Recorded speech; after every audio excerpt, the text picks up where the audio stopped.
Olá, pessoal, tudo bem? Boa tarde. Tô vendo que tem bastante gente entrando aí pelo chat, sejam todos muito bem-vindos. Eu vou aguardar mais uns 2 minutinhos aí até o restante do pessoal chegar. Eu sei que a gente tem bastante inscritos dessa vez no relatório de fraudes digitais, então a gente vai começar em instantes, tá bom?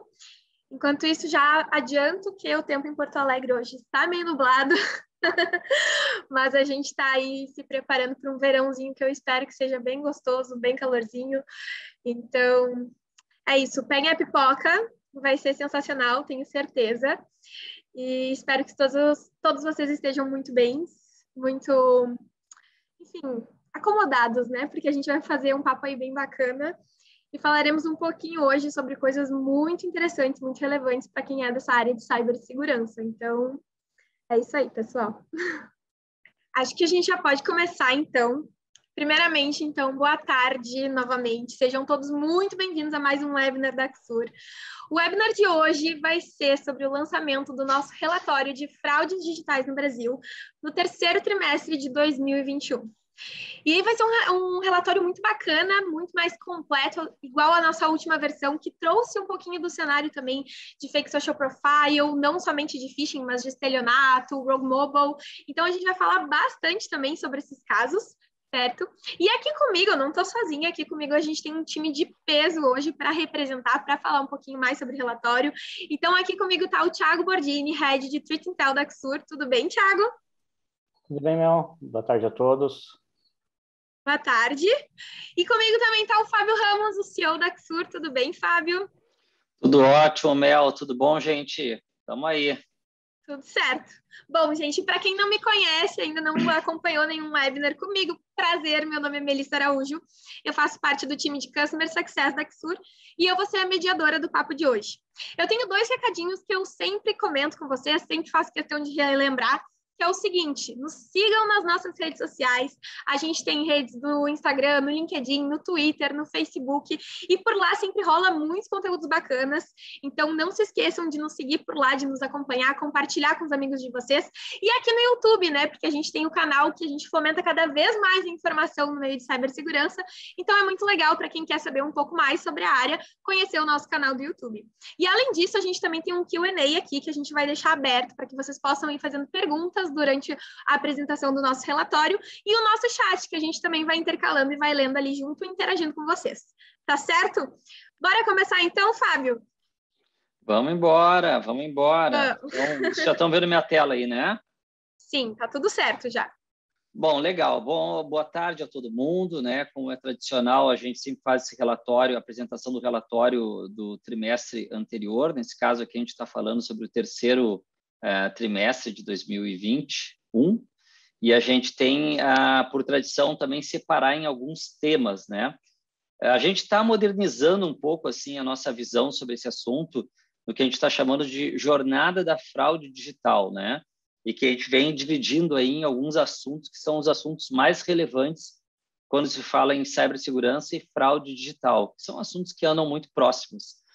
E nós quebramos, então, essa nossa apresentação em 4 grandes tópicos, que são os tópicos que mais chamam a atenção aí quando o assunto é fraude, né, que é o phishing, nosso famoso velho conhecido, né, que vem nos atrapalhando as empresas há pelo menos 2 décadas.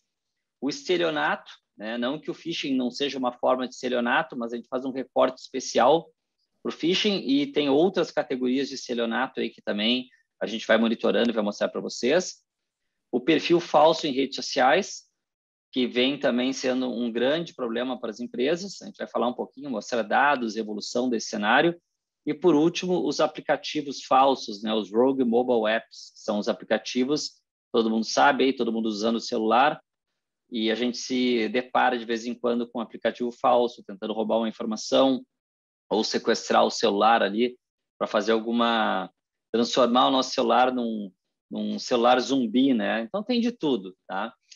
Eu vou contar aqui com o meu amigo Bordini, né? Que é um cara que manja do assunto, então a gente vai começar apresentando, mostrando alguns dados e a Mel vai fazendo algumas perguntas e também a gente vai fazendo alguns comentários conforme a coisa vai avançando, tá? Então vou começar falando de phishing, né, Mel? Porque eu acho que phishing tradicionalmente, eu acho que foi o primeiro tema que a gente começou a cobrir quando a gente falava em fraude fora do perímetro, né? E aí a gente traz uns dados bem interessantes aí, né, Mel? Sim, com certeza. Inclusive, tu falou que eu vou ter umas perguntinhas aí durante o webinar, eu já tenho algumas preparadas sobre esse caso aí, principalmente porque a gente está trazendo números, né? E quem pega esses números assim crus, talvez não entenda muito o que eles estão querendo dizer. Então, a minha primeira pergunta para ti é a seguinte: apesar do crescimento de 81,08%, é possível ver claramente uma diminuição do phishing ao longo do ano. Por quê? O que tu atrela essa diminuição? Tu quer responder aí, Bordini, ou como é que tu quer fazer? Vamos, eu respondo aqui. Acho que assim, a gente vinha numa queda aí de, em média, 30%, 40% por trimestre, né? Isso desde do T3 do ano passado. E pela primeira vez, praticamente depois de um ano, né, a gente vê esses números começarem a subir novamente. A gente tem algumas hipóteses, né? A primeira delas aí é a questão da pandemia tá voltando à tona esse tema, né? Tinha dado uma esfriada no tema, mas o negócio começou a revigorar de novo, principalmente relacionado a vacinas falsas, segunda, terceira, quarta, quinta dose de vacina, então tem exponenciado um pouco nessa temática. E a outra hipótese é que nós tivemos nos outros 2 trimestres, né, anteriores, o T1 e o T2, o Q1 e Q2, um volume muito grande de dados vazados, né? Sejam CPFs, sejam credenciais, dados em geral, né? E esses dados, por vezes, eles têm sido utilizados para a criação de spear phishing, né? Que são aqueles phishing direcionados a uma vítima em específico, né? Não mais aquele phishing genérico de um banco que você nem tem conta. Ou seja, o phishing hoje, ele utiliza de dados reais para conseguir um maior número de vítimas, né? Então, a nossa hipótese é que eles estejam utilizando esses dados para conseguir aí aumentar o volume de phishings e fazer com que esses itens aumentem. E a gente tem uma característica também que o terceiro trimestre começam as datas comemorativas de maior volume no mercado eletrônico, né? No varejo em geral. Então, a gente tem ali Dia das Crianças, Natal, Ano Novo, que dá Black Friday também, né? Que começa a dar uma impulsionada uns meses antes. Então, tem alguns itens. O brasileiro começa a montar árvore de Natal, acho que na metade do ano já, né? É uma pressão do comércio para começar. Black Friday começa 4 semanas antes já, né? Bem por aí. Você tem panetone sendo vendido em julho, né? Com certeza, com certeza. Tá, deixa eu passar aqui. É verdade. Só um detalhe, eu acho que é importante a gente comentar um pouquinho. O Bordini falou ali sobre as vacinas, né? A gente também tem a questão do auxílio, que muita gente, né, precisou pedir o auxílio, então muita gente que tinha dado vazado também acabou tendo o auxílio no seu nome solicitado, né? Eu acho que isso também é relevante para esse cenário. Então, na questão do boom da pandemia, não só as vacinas, como toda a questão econômica, né? Fez muito sentido para esse aumento de casos de phishing, né? Não, com certeza. Apesar da diminuição. Tem uma questão assim, Mel, que eu acho que é importante, né? A gente não dá para comparar muito dado assim do ano final de 2019 e 2020. Exato. Foi um ano maluco para tudo, né? Exatamente. E um pouco desse recorte desse gráfico até que eu estou mostrando aqui, a gente contribui com a PwG com dados da América Latina. A gente tem uma visibilidade muito forte aqui. E no mundo, o phishing tem se comportado dessa forma. Até teve uma queda global, né? A gente olha pelo relatório da PwG, o Brasil também. Mas, assim, tem uma disputa também, as quadrilhas, grandes quadrilhas, né? Eles não fazem só phishing, eles escolhem outros tipos de golpes também e ações criminosas, e eles vão surfando naquilo que está mais fácil ou mais difícil no momento. Claro que phishing sempre é lugar comum, né? Tipo, é um refúgio, sempre funciona, tem um ROI já comprovado, mas surgem questões novas, golpes novos, WhatsApp, etc., e acaba disputando um pouco. Mas vai e volta, né, Mel? Sim, com certeza. Tudo muito sazonal, né, Fábio? Acaba que a gente espera, às vezes, que as coisas se mantenham como elas costumam ser, e, na verdade, são picos, sazonalidades, e a gente tem que encarar cada cenário um cenário, por isso que os nossos relatórios, eles normalmente trazem essas diferenciações, porque a gente analisa cada caso como um caso único e especial, né? Então, é isso aí, faz todo sentido. E aí, a gente está comentando, então, sobre esse gráfico, eu já vou pegar o teu gancho, porque, assim, ao que tudo indica, né, a gente tem esses 3 meses que precedem a Black Friday, que dá para ver que no mesmo período do ano passado parece que a gente teve ali uma diminuição nos casos de phishing, né, setembro, outubro. E aí, uma coisa que me chama a atenção, assim, nesse caso, é que a gente tem um pico em novembro, né? Como se fosse uma ressaca ali antes da maré alta, que seria a Black Friday. Então, pelo que a gente está vendo no gráfico, a gente pode esperar a mesma coisa para 2021, que em novembro a gente vai ter esse pico de casos novamente? Eu vou fazer uma colocação aqui, Bordini, tu me corrige se eu estiver errado, né? Mas me parece que assim o insumo para o criminoso, principalmente para o estelionatário digital, é ter assim uma boa base de e-mails, ter fazer uma boa hospedagem de uma página falsa, né? A gente está falando aqui especificamente de phishing. Então, ele quer guardar isso para o momento em que ele vai ter maior probabilidade de dar certo, né? E a gente sabe que a euforia que acontece em torno ali da Black Friday, isso faz com que ele tenha mais chances na aposta dele. Então, ele prefere não queimar tanto em agosto, setembro, a infra dele, o mailing dele e as informações, e botar potência máxima em novembro, né? Tanto que a gente consegue ver no ano passado, aconteceu esse padrão, né? Uma queda ali. Claro que a gente vinha da pandemia num período meio complicado, que muito phishing ligado à pandemia caiu e voltou. Então, eu acho que se acontecer esse comportamento, Mel, eu acho que daí vai se confirmar essa hipótese, tá? Mas é o que a gente tem apostado até então. E é bem aposta mesmo, né? Porque a gente está lidando com a análise de gráficos, análise de tendências, né? Então, nada é escrito em pedra, a gente tem que pegar e fazer essas relações, né? Com os anos que passaram e com o que pode acontecer. A gente não tem como prever o futuro, né? Então, tudo aqui é com base em dados mesmo e hipóteses que a gente levanta, que a gente acredita que possa ocorrer nesse próximo mês aí, de Black Friday. Legal. Então tá. Agora a gente vai passar para esse próximo gráfico, né, que é o share do phishing no mercado. Bordini, tu quer explicar um pouquinho mais sobre isso para a gente? Vamos lá. Bom, a gente faz uma análise em cima dos phishings para determinar um pouco uma segmentação de quem é o público-alvo ali, né? Quais são as instituições ou setores mais afetados.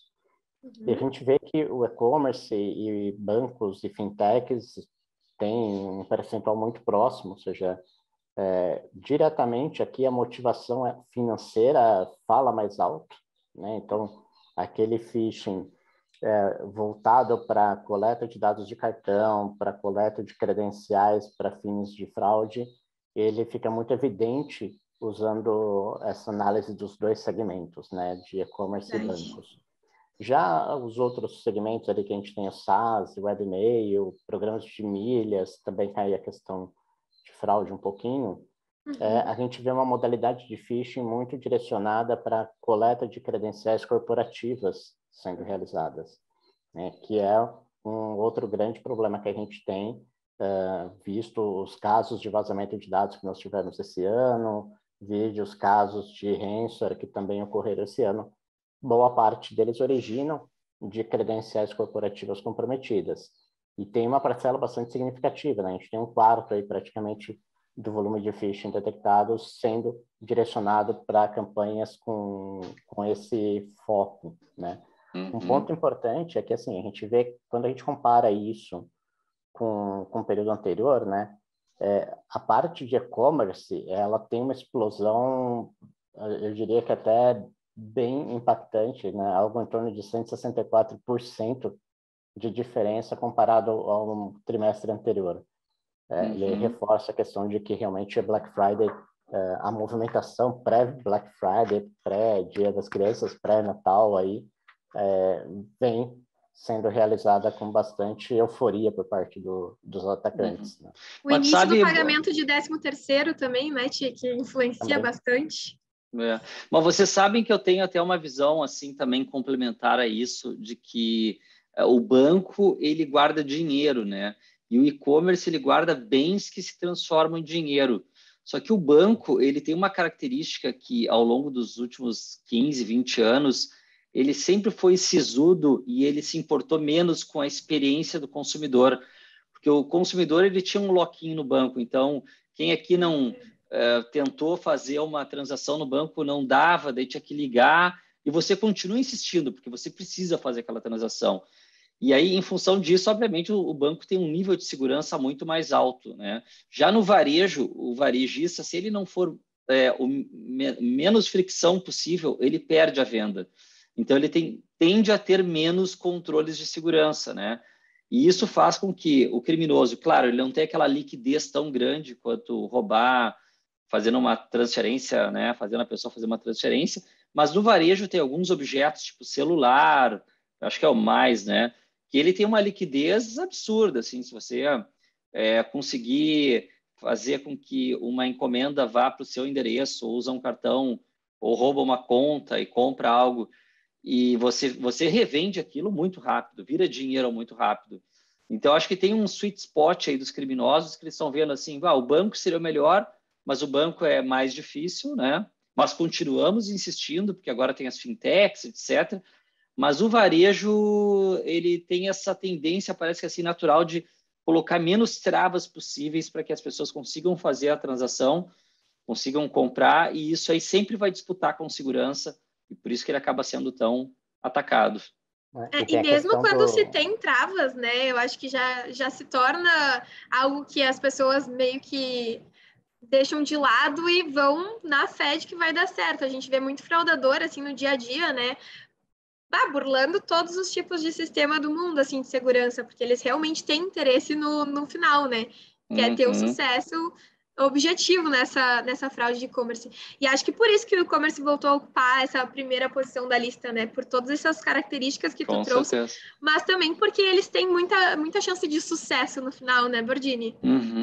Sim, a possibilidade de fraude no e-commerce é muito maior, né? A monetização por parte do atacante pode ser feita de diversas formas.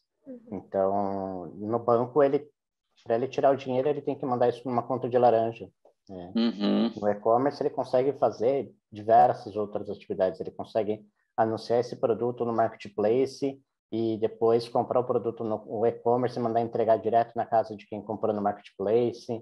Ele consegue vender isso nos grupos de WhatsApp, de Telegram que a gente monitora, ou seja, tem diversas possibilidades de monetização ali, né? Sim. O Fábio, eu acho que meio que já respondeu a pergunta que surgiu aqui no chat. Não sei se tem alguma coisa que a gente possa adicionar quanto a isso, mas o Gustavo Farias comentou: as lojas ficam mais sensíveis na análise da aprovação na Black Friday. Eu acho que tudo varia de sistema para sistema, né? Depende ali de como tu estruturou. Risco, né? Exato, depende de como tu estrutura ali tua área de segurança e como tu tá focado, né? Se tu tá focado em pegar, por exemplo, bins de cartões, se tu tá focado na parte realmente de entrada e aprovação dessas compras, enfim, tudo isso acho que vai de acordo com as empresas. Não, é isso aí, Mel, assim, depende muito do apetite e risco da empresa. Tem empresas que sabem que vão tomar mais fraude, mas precisam crescer base de clientes, né? Mas é uma briga sempre, uma briga positiva entre o time de antifraude e o time de vendas, porque o antifraude pode prevenir vendas, né? Então, eles ficam numa disputa ali. Mas é isso aí mesmo. É verdade, é isso aí. Então tá, Fábio, apresenta aí pra gente um pouquinho sobre o certificado de SSL. Eu vi que tem bastante coisa bacana aí nesse slide. O que eu acho que é interessante assim colocar, né, que isso já é uma tendência que a gente acompanha há muito tempo, que o criminoso ele está usando o SSL, ele usa o certificado digital, que é o cadeadinho, né?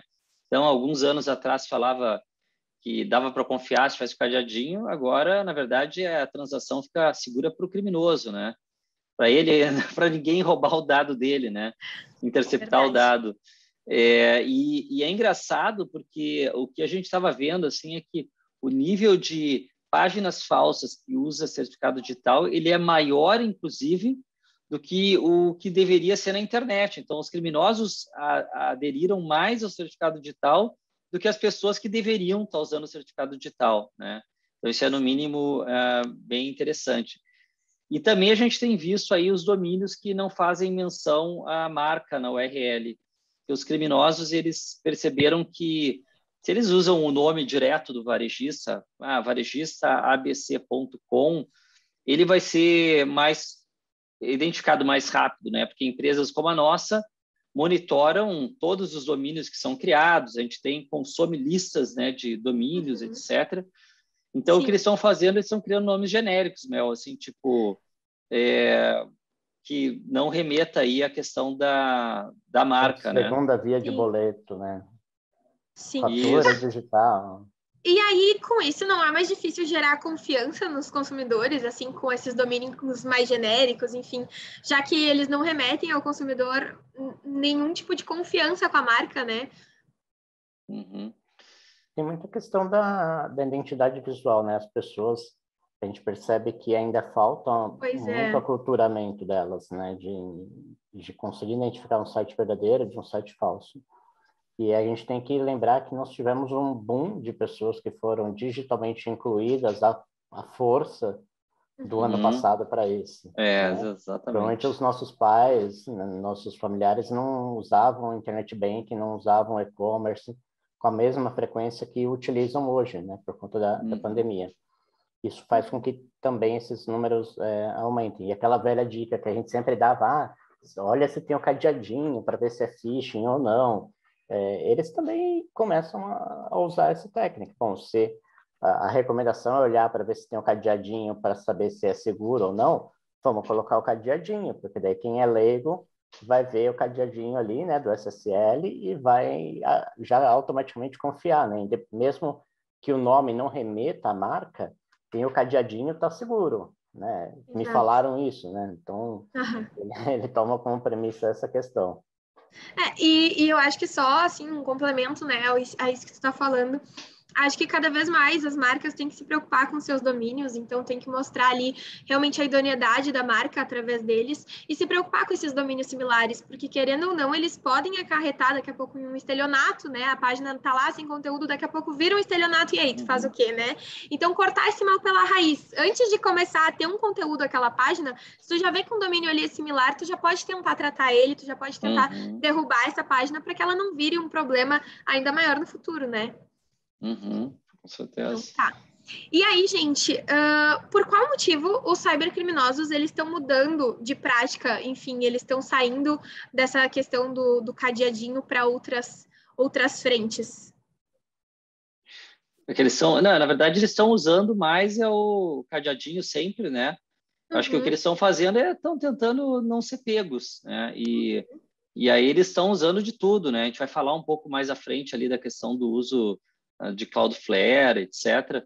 Mas é um jogo de gato e rato, meu. Eles são inteligentes, têm tempo e eles ficam se conversando. Eu até brinco que eu acho que os criminosos se falam mais do que os times de antifraude e de segurança, né?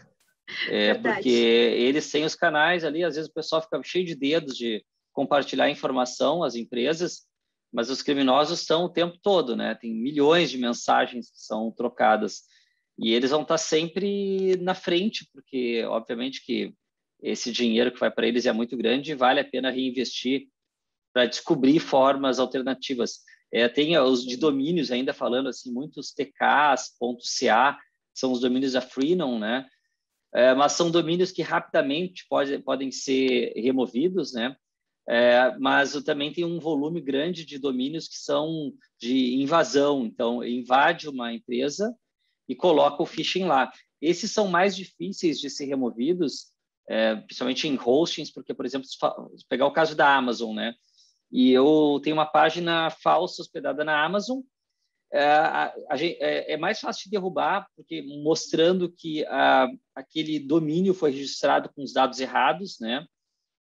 Do que pelo conteúdo. Mas quando está numa conta hackeada, o cara diz, não, mas essa conta aqui é válida, né? Eu não posso derrubar.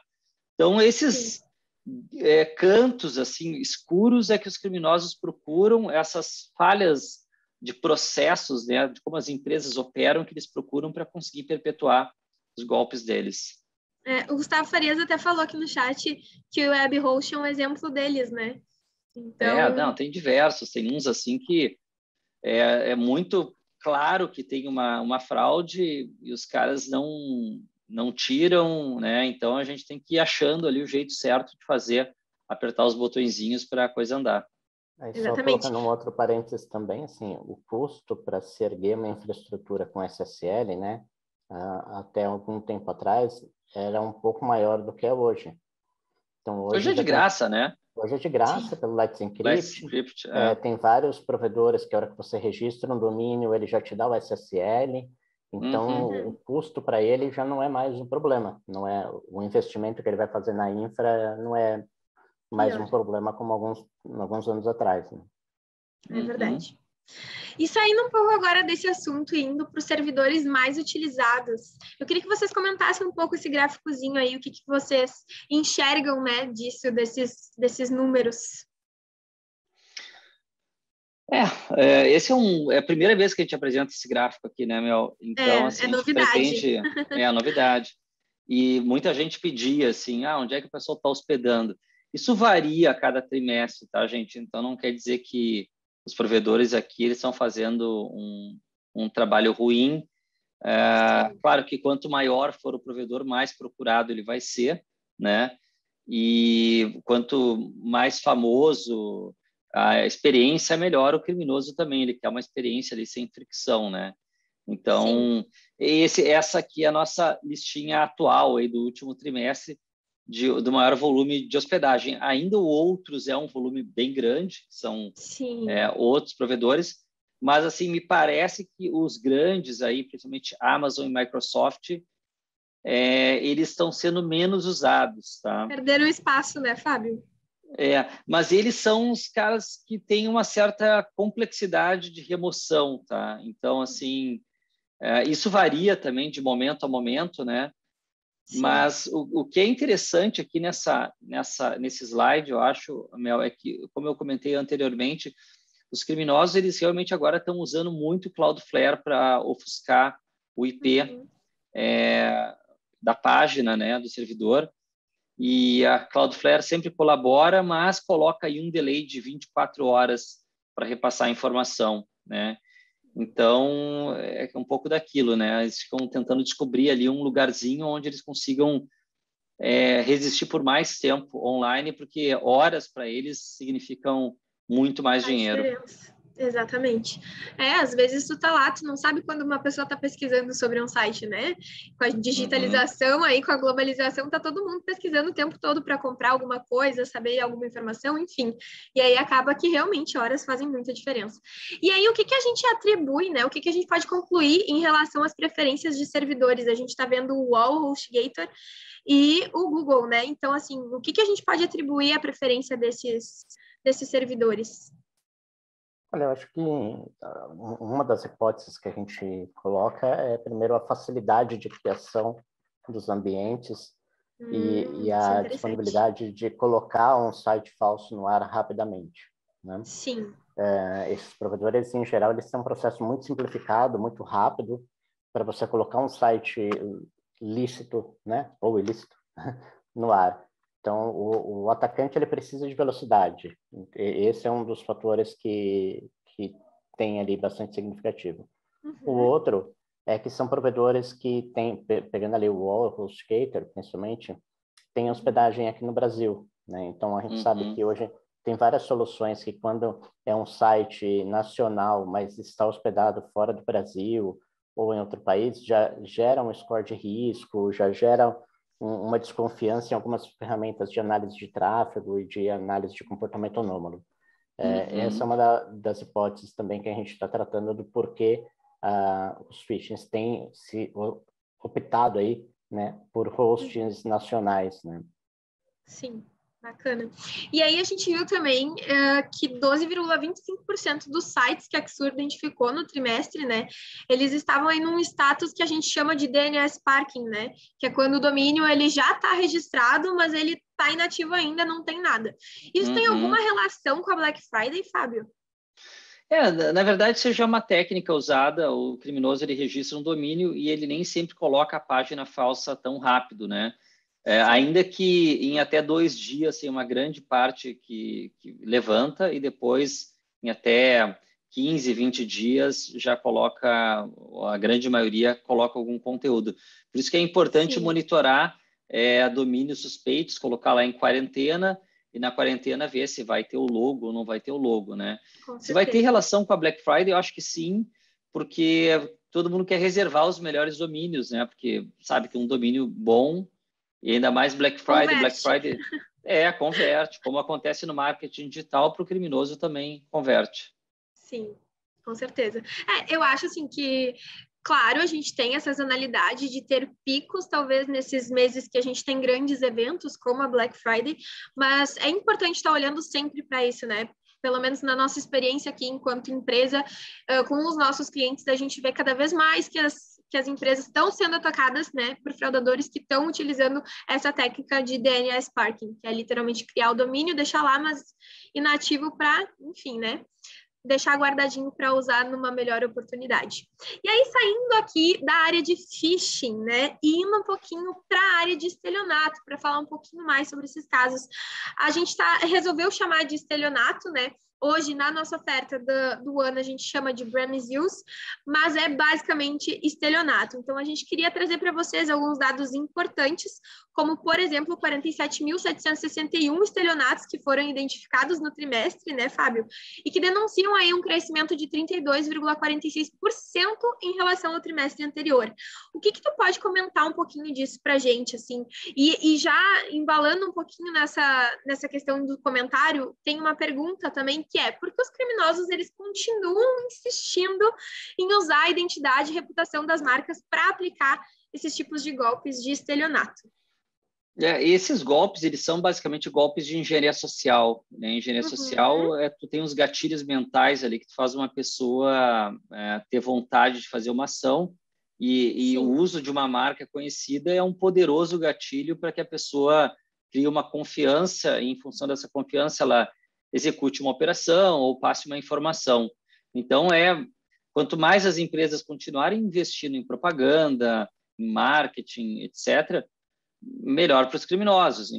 E aí até uma brincadeira, eu conversei com um cliente há um tempo atrás, ele falou, nossa, está aumentando, né, o número de casos. Eu disse, claro, vocês estão investindo dezenas de milhões todos os meses em marketing, então não tem como não aumentar, né? Então a tendência é essa, eu acho que a gente vai ter que conviver com isso aí para os próximos anos, né, que a menos que tenha alguma ação mais pesada, regulatória, de governo, como estão fazendo agora com os ransomwares, né, de vir pesado, assim, acabar com as quadrilhas, o que é muito pouco provável, porque são muitas quadrilhas no Brasil.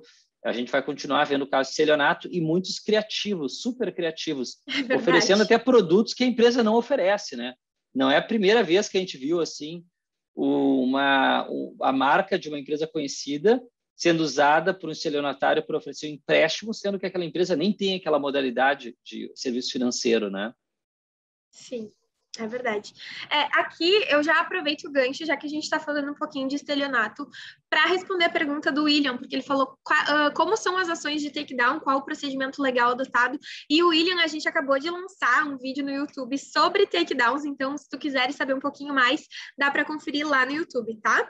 E aí, gente, saindo dessa parte, né, e indo para outro gráfico, a gente tem 27.163 mil incidentes que foram perfis falsos das marcas detectados nas redes sociais, ou seja, 56,9% do total de incidentes, né?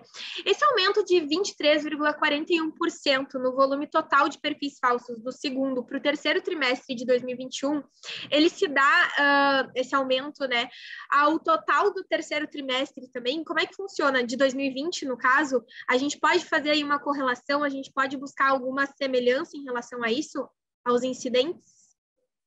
Desculpa, Mel, qual é que é a pergunta? Se os motivos que levaram em 2020 esse aumento foram os mesmos motivos que levaram ao aumento dos incidentes nesse ano. Eu acredito que sim, até porque quando a gente fala, né, da movimentação, toda essa parte de estelionato, de fraude digital, de perfil falso, ela hoje é um conjunto de técnicas, né? O atacante dificilmente utiliza uma única técnica hoje para conseguir lograr êxito. Então, é natural que a hora que a gente vê um volume de phishing crescendo, a gente veja em paralelo um volume de anúncios fakes crescendo, um volume de perfis falsos crescendo, um volume de domínios similares crescendo, porque isso sustenta toda a cadeia produtiva ali da jornada de fraude, né? Ele acaba passando por todos esses itens ou por alguns deles diante dos ataques. Então, é normal que a gente tenha essa curva crescente, novamente, nesse período do ano, que também é bem atípico. Isso reflete também, se você pegar o T2, nessa imagem não está, mas se você olhar o T2 do ano passado, também é muito similar essa movimentação dessas curvas, né, crescente e decrescente. Então, é um movimento bem típico do mercado de fraudes, né? E é isso, eu vou pegar o gancho aqui e responder um pouquinho a pergunta do Gustavo, que ele fez referente ao slide anterior, só para a gente não perder o time, que é como que funcionam os robôs, os criminosos, né, para obter os logins antigos. Qual é a finalidade disso? Assim como criar os domínios e deixar esses domínios parados, é fazer com que esses domínios ganhem reputação. Então, um cliente antigo, um login antigo em uma plataforma, ele tem um score de risco no momento da transação menor do que um login recém-criado. Por isso que esses logins acabam sendo utilizados pelos atacantes. E os robôs basicamente testam ali um conjunto de credenciais, e aí a gente teve diversos vazamentos de credenciais que acabam embasando, né? Acabam fortalecendo essa questão deles criarem os testadores ou checkers, que a gente chama, seja para credenciais, seja para cartões, o que mais tem. Tá? Então, esse tempo de vida do domínio, tempo de vida de um e-mail, tempo de vida de um profile, ele é importante para dar mais credibilidade do tipo, olha, não foi um site que criou agora para Black Friday, é um site que já existe há 6 meses, há 8 meses. Então, do ponto de vista reputacional, até para quem vai fazer a análise, é um pouco menor, digamos assim, a sensação de risco. Tá? Com certeza. E aí, assim, pessoal, eu acho que é interessante, o Celso até mencionou aqui, ele fez uma pergunta de qual é a abrangência desses dados.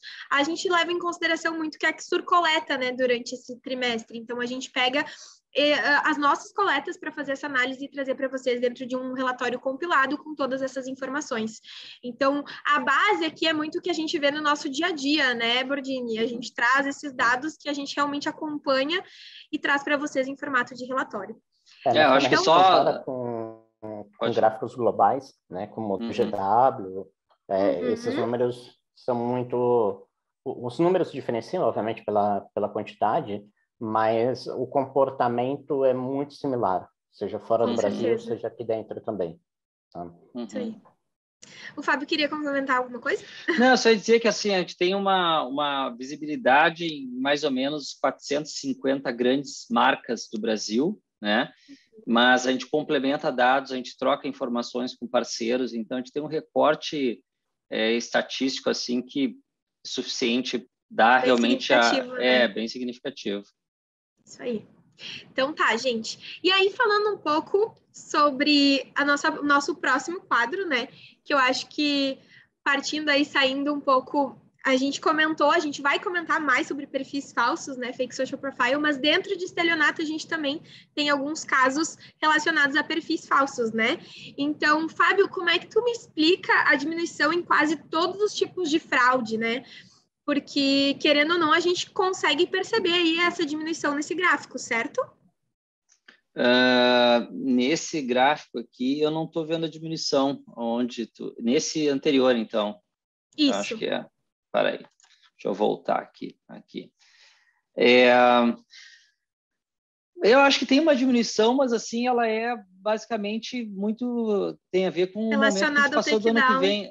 Não, da diminuição, acho que são duas coisas. Primeiro, tem a ver com o takedown, sim, né? Que eu acho que é a questão de que as grandes marcas, elas são atacadas, elas se defendem, aí tendem a cair os casos, né? Depois eles encontram um novo setor, né? Como a gente viu aí dos bancos, companhia aérea, telecom, varejo, vão oscilando.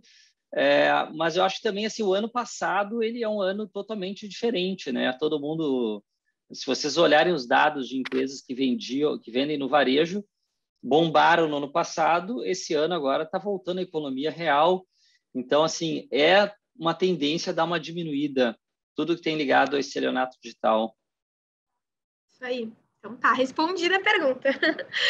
Eu achei bem bacana a gente trazer perfis falsos dentro de estelionato também, porque querendo ou não, envolve, né, empresas, envolvem marcas, envolvem a visualização dessas empresas, reputação delas. Então isso é bem bacana e com certeza é uma parte importante desse relatório, né? E aí, saindo dessa parte de perfis falsos e entrando um pouquinho no volume de estelionatos no trimestre, eu gostaria que vocês comentassem um pouquinho sobre o que vocês percebem sobre esse volume de estelionatos no terceiro trimestre de 2021. Quer começar, Fábio? Não, pode ir. Bom, eu acho que sim, a questão do perfil falso é um item que chamou bastante atenção, né, nesse trimestre, por conta, até ele está diretamente relacionado ali à questão do uso indevido da marca, né?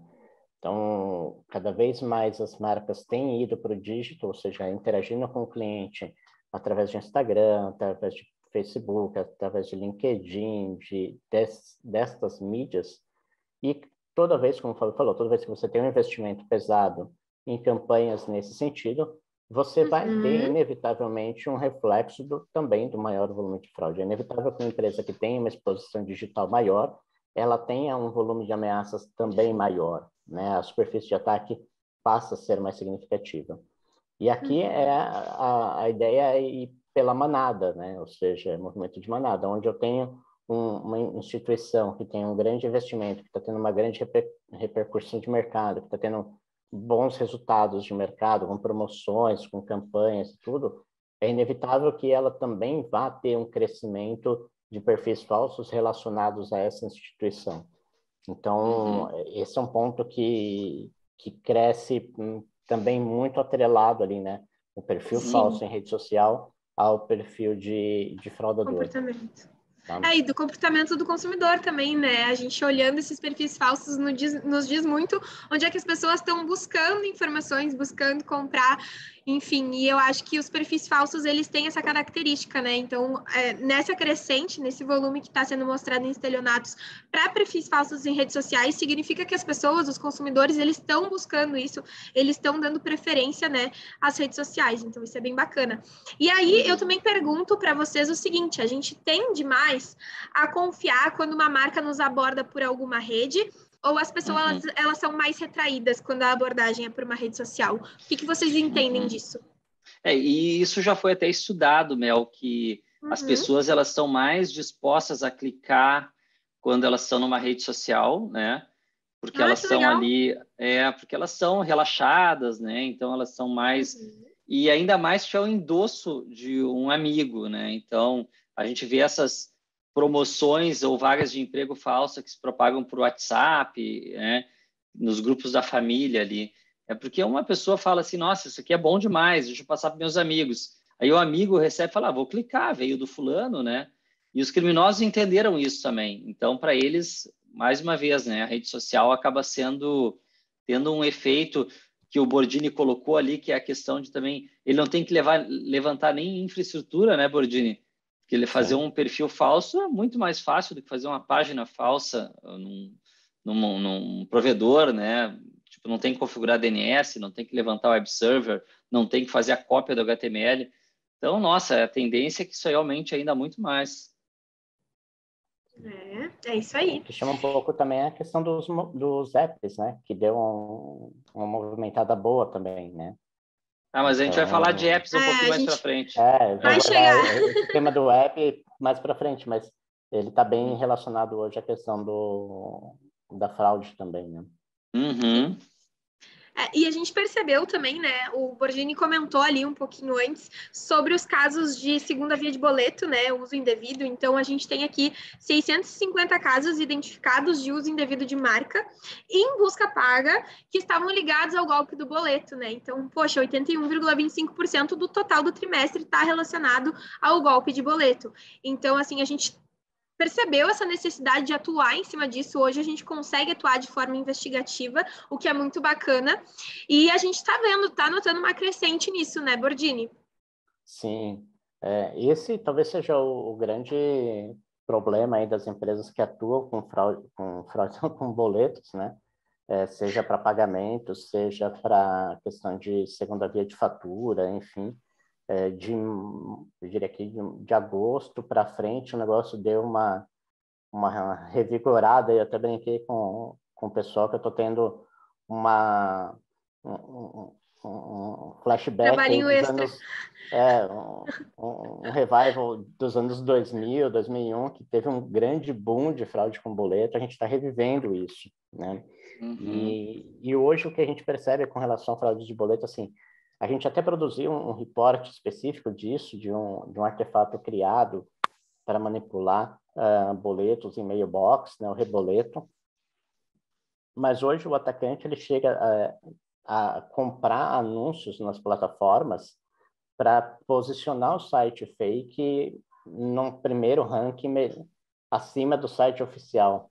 Então, quem vai, por exemplo, no Google, no Bing, procurar lá segunda via do boleto, da minha assistência médica, do meu seguro do carro, a grande chance dos anúncios patrocinados apontarem para um site fake, e o site da instituição mesmo está lá para baixo no ranking, né? E aí, como o Fábio falou também, mostra um ponto importante que, assim, até um tempo atrás, né, no começo desse golpe, eles começavam a usar infraestruturas de terceiro, né? Então, ele usava uma hospedagem no Google. Isso fez até com que o site do Google Sites ele seja bastante ranqueado como um dos grandes hospedeiros de conteúdo ilícito que a gente colocou, e outros sites, plataformas de sites gratuitos. Mas o negócio está tão descarado agora que o link patrocinado já leva direto para o link do WhatsApp, né? Então, isso faz até com que o atacante nem precise erguer uma plataforma, né? Ele já joga ali o link do WhatsApp, a pessoa clica, já interage falsamente ali com o perfil em nome de uma instituição e acaba fornecendo os dados para a geração dos boletos, né? Perfeito, Ti. Breve vai soltar um segundo reporte em cima aí desses boletos aí, já fazendo spoiler. Já está no chat, então quem quiser conferir um pouquinho mais lá sobre boletos, já colocaram aqui no chat para vocês, é só clicar no link. E eu acho que agora a gente já pode entrar um pouquinho em Fake Social Profile, né? Falar um pouco sobre isso. A gente deu uma pincelada ali junto com o estelionato, mas a gente já quer falar também especificamente sobre Fake Social Profile, que seriam os perfis falsos em redes sociais. A gente também notou um aumento, né, de 23,41% no volume total de perfis falsos nesse segundo para o terceiro trimestre de 2021. E mais, ainda assim, o volume desse trimestre ele representa somente 86% do total do terceiro trimestre de 2020, né? Então, a minha pergunta é, em 2020 a gente teve esse pico, né, esse aumento também no terceiro trimestre, e por que vocês acham que isso está acontecendo? Novamente, será que é por causa da Black Friday? Será que é alguma coisa mais sazonal? Ou vocês enxergam o Fake Social Profile sempre nesses picos, né, na crescente e decrescente? Eu acho que a gente vai ter a resposta no próximo quarter, mas se tivesse que apostar em algo, eu acredito muito no efeito ressaca pré-tsunami aí da Black Friday. Então, a tendência é dar uma crescida boa, né? Principalmente em varejo. E, mais uma vez, o ano passado é um ano que, tomara que não aconteça de novo, né? Mas foi um ano bem atípico, então os volumes foram muito grandes. É claro que isso abriu um mercado do crime, do estelionato no Brasil para muita gente que não fazia isso, mas eu tendo a achar assim, que é muito parecido com o que a gente explicou do phishing, tá? Perfeito. Então tá. E aí no próximo slide também, né, Fábio, a gente tem ali alguns números legais da gente trazer, que 15 mil perfis falsos não tinham nenhum seguidor, o que é algo que não traz uma reputação boa para o perfil, né? A gente normalmente olha para isso, então perfis que não tem nenhum seguidor às vezes não tem uma reputação tão boa, o que não é ruim. 18 mil perfis falsos não estavam seguindo ninguém, então eles estavam sendo só guardados, né, para um futuro, talvez, aplicar golpes ali. E 2.800 perfis não seguiam ninguém e não tinham nenhum seguidor. Então, assim, a gente tem essa discrepância também, né, entre ali quem não segue nenhum. Mas e isso, viu, Mel? Tem muito a ver com aquele lance tem perfil que ele segue quem segue um perfil oficial, e aí ele pratica o golpe muito direcionado. Então, você segue o banco, aí 5 minutos depois alguém te segue. Fala, fulano, eu sou do suporte do banco, tu quer pagar uma segunda via? E esse cara, ele geralmente usa lá a marca, usa no nome um nome pessoal com o nome da empresa, mas ele não segue ninguém e ninguém segue ele, porque ele é meio efêmero, ele desaparece de uma hora para outra. É verdade. Financeiras, hotéis, varejistas, todos eu acho que Isso. sofrem um pouco desse mal, né? De ter ser abordado, né, por um perfil que se diz ali suporte, se diz, enfim, você foi premiado, você foi o nosso 1000º seguidor, então eles sempre ficam de olho, né? Isso acontece bastante. Inclusive, às vezes, quando eu sigo uma marca, eu sou seguida por fraudadores, eu fico, mas eu já te conheço. Manda para casa, manda para casa. Cá. Exatamente. Então tá. E aí, assim, além disso, né, que tipos de golpes podem ser aplicados nesses perfis? Porque, além da DM, eu acredito que eles possam ser, por exemplo, ali na descrição, né, ter um número de WhatsApp levando daí a outro tipo de fraude. Já pode responder essa pergunta aí, Mel. Então tá. Já está respondendo, né? Não, na verdade, assim, entendo que na DM seja algo bem complicado, mas no próprio conteúdo da página, né, pode ter alguma coisa relevante ali que leve o cliente, né, o futuro cliente, digamos assim, do fraudador, a cair em um golpe, né? Então, daqui a pouco uma postagem, uma publicação que ele direcione para algum outro lugar, o WhatsApp que esteja ali na bio do perfil também pode direcionar. Então, a gente acha que tem que ter cuidado, né, com esses perfis, porque eles podem dar uma dor de cabeça um pouco maior no futuro, e não somente ali de abordagem pela DM, mas de outras coisas relacionadas ao conteúdo também, né? E aí a gente chegou... Um caso interessante com essa questão do perfil, que o cara criou um perfil idêntico, só mudava uma letra do nome do perfil da instituição, e ele republicava as mesmas coisas do perfil oficial. E acabou interagindo com algumas pessoas ali, falando que o perfil tinha sido mudado, tal, conseguiu angariar seguidores e ofertava os produtos via direct. Então, dá para colocar o link de um site fake, dá para colocar número de WhatsApp, enfim, tem não vamos dar ideias ali para o restante, mas tem muitas possibilidades. Pois é. E aí, no próximo aí, gráfico, acho que a gente tem algo interessante, que é a utilidade, né, dos perfis. Então, ali tem muitos casos onde as palavras que são utilizadas por esses fraudadores é o próprio WhatsApp, suporte oficial. Então, a gente percebeu aí bank, crédito, empréstimo, alguns termos que são utilizados que são recorrentes, né? E aí eu pergunto para vocês, a preferência dos cybercriminosos pelos perfis falsos em redes sociais dizem o que sobre o comportamento do consumidor, né? Porque querendo ou não, tu não vai criar algo que não faça sentido, né? Então, o que a gente pode tirar de insight disso?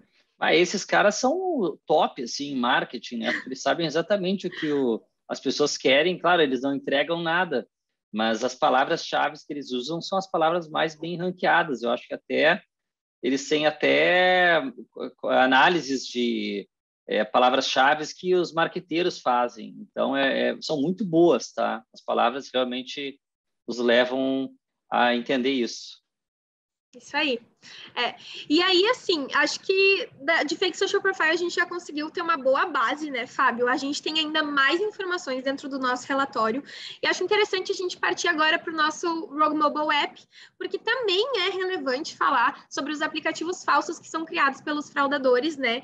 Nesse trimestre a gente teve aí também um aumento, né? Querendo ou não, a nossa régua ela está decrescendo um pouquinho, mas apesar da diminuição, que é muito pequena, gira aí em torno de 9,36% na incidência de aplicativos falsos do segundo para o terceiro trimestre, o gráfico ele nos mostra, né, uma clara tendência de crescimento.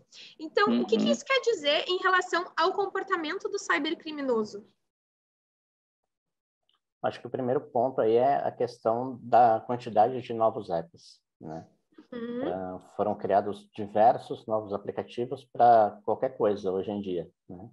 Coisas que poderiam não necessariamente estar no app, estarem no site, e os atacantes têm utilizado essa funcionalidade para conseguir angariar mais vítimas. Acho que esse é o principal ponto aí que tem sido explorado por eles. Com certeza. E a gente tem também uma visualização desses segmentos mais atingidos que acabam, querendo ou não, circulando em torno do que a gente comentou anteriormente, né? Então, a gente consegue ver que os perfis falsos, eles têm uma preferência, né, diante ali dos cybercriminosos, inclusive para Rogue Mobile. Então, querendo ou não, para tu divulgar um aplicativo falso, enfim, alguma coisa assim, a gente tem que estar de olho nisso e a gente tem que estar vendo essas páginas, esses perfis que estão divulgando esses aplicativos, e não só isso, como aqueles sites de APK, sites que não são páginas oficiais, né, como a App Store, enfim, e olhar para isso, realmente tirar, remover esses conteúdos do ar. E aí, Fábio, não sei se você quer comentar um pouco dos segmentos preferidos ali dos cybercriminosos, a gente tem alguns números, Não, algumas acho que reflete tendências. aqui um pouco do que a gente já viu no phishing, né? Os segmentos que mais têm apreciação pelos criminosos são aqueles que eles conseguem transformar em dinheiro ou que tem um público maior. Então, é um pouco isso. Uhum, isso aí. 71,7% é um público bem relevante mesmo. Com E aí, certeza. a gente entra, então, na próxima e última parte de Rogue Mobile, que é onde estão esses aplicativos falsos, né? Então, Bordini, se tu puder dar uma passada para a gente nessas lojas aí, a gente está vendo aqui Google Tranquilo. Play, App Store, mas a Google maioria Play, não é isso, né? Google Play e Apple Store tem um percentual ali pequeno, frente do Uhum. restante, né? Mas 96% ali são aplicativos para Android, né? Uhum. Porque ele permite a distribuição do app em outras plataformas que não sejam direto na Google Play. Você pode baixar o APK de outros sites, e isso tem se tornado cada vez mais comum até para o usuário leigo, né? Então, isso faz com que potencialize também o volume de aplicativos falsos. E aí, se utilizando muito da questão de, de usar uma funcionalidade a mais em um determinado aplicativo legítimo, né? Então, um WhatsApp Plus, ou o aplicativo do banco para clientes VIP ou para clientes Premium. Então, alguma coisa usando a marca da instituição, mas colocando algum benefício a mais, né? Uhum. Com E esses certeza. APKs têm tido essas características. E o outro ponto são APKs bem genéricos, mas com funcionalidades maliciosas, tá? Que a gente vai Uhum. ver mais à frente também, tá? Isso aí.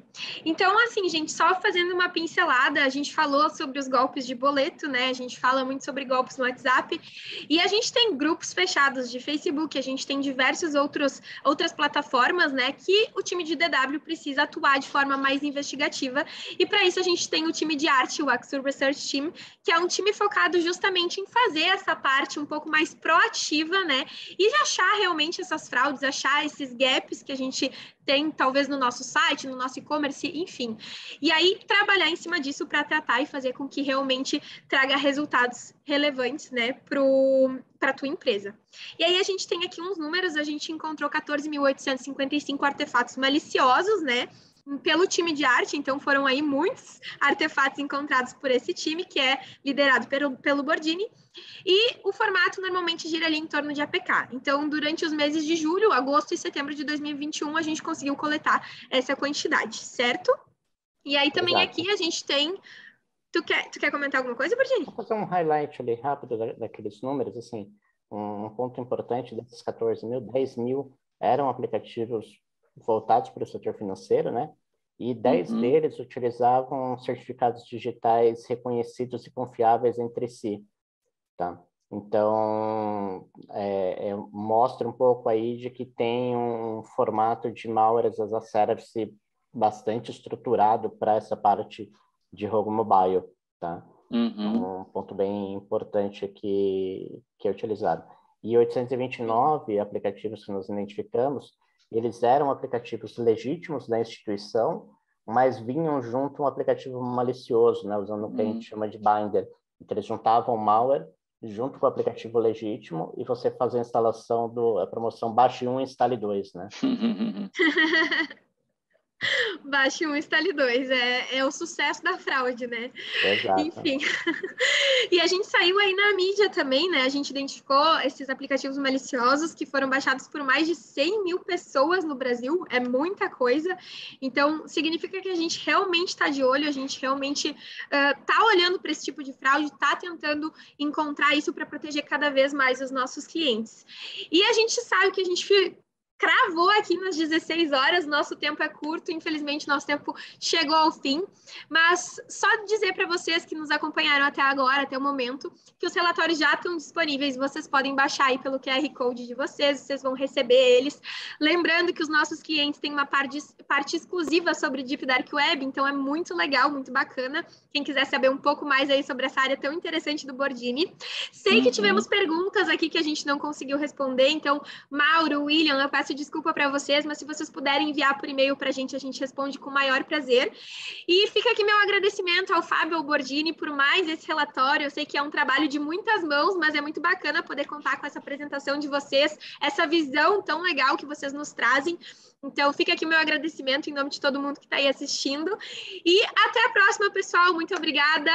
Tchau, tchau para todo mundo aí. Valeu, tchau, tchau. Um abração. Tchau, tchau. Tchau, gente.